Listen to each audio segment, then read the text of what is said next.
అన్ని రకాల వస్త్రాలపై up to 70% discount.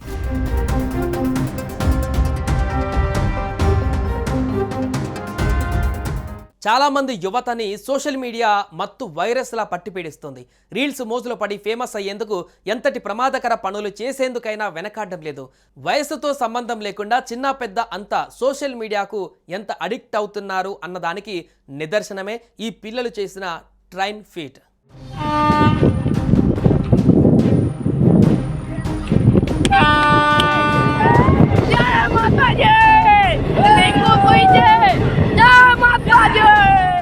Over నైట్లో ఫేమస్ కావాలనే తపనతో డేంజరస్ స్టంట్లు చేసి రీల్స్ వీడియోలు తీయడం కామన్ అయిపోయింది. వాటర్ ఫాల్స్, సముద్ర తీరాలు, క్రూర జంతువులు ఉన్న ప్రదేశాలు వెతుకుతూ ప్రమాదకరమైన రీల్స్ తీసుకుంటున్నారు.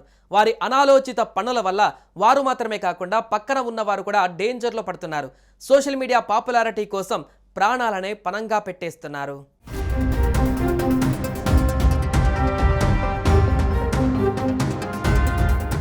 ఒడిశాలో కొంతమంది మైనర్లు రన్నింగ్ ట్రైన్ ముందు రీల్స్ తీసుకుంటూ డేంజరస్ స్టంట్లు చేశారు. ఓ పిల్లాడు రైల్వే ట్రాక్ మధ్య పడుకున్నాడు. ట్రైన్ అతని మీద నుంచి వెళ్తుంటే మరో ఇద్దరు అతన్ని వీడియో తీస్తున్నారు. అదే సమయంలో వేగంగా ట్రైన్ వచ్చి ఆ బాలుడి పక్క నుంచి దూసుకువెళ్ళింది. అక్కడ ఉన్న వ్యక్తులు ఈ దృశ్యాన్ని ఫోన్లో రికార్డ్ చేశారు.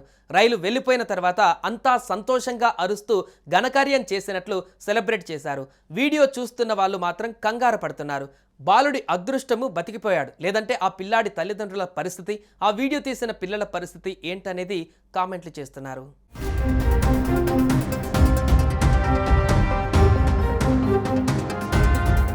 తాజాగా ఈ ఘటనపైన ఆవేదన వ్యక్తం చేస్తూ తెలంగాణ రాష్ట్ర రోడ్డు రవాణా సంస్థ ఎండి సజ్జనార్ ఎక్స్లో పోస్ట్ పెట్టారు. దీంతో ఇది నెట్టిట వైరల్గా మారింది. సోషల్ మీడియాలో రీల్స్ పిచ్చి ఎంత ప్రమాదకరమో సజ్జనార్ హెచ్చరించారు. పిల్లల వ్యవహారం పైన జాగ్రత్తగా ఉండాలంటూ సూచించారు. చిన్నతనం నుంచే రీల్స్ పిచ్చి అనే మానసిక రోగానికి పిల్లలు ఇలా గురవుతుండడం అత్యంత బాధాకరం. సోషల్ మీడియా మత్తులో పడి ఫేమస్ అయ్యేందుకు ఎంతటి ప్రమాదకర పనులు చేసేందుకైనా వెనకాడడం లేదు. ఇలాంటి సోషల్ మీడియా వ్యసనాన్ని చూస్తూ వదిలేస్తే ఎంతోమంది పిల్లలు, యువకుల భవిష్యత్తు ప్రశ్నార్థకరంగా మారే ప్రమాదం ఉందని అంటున్నారు.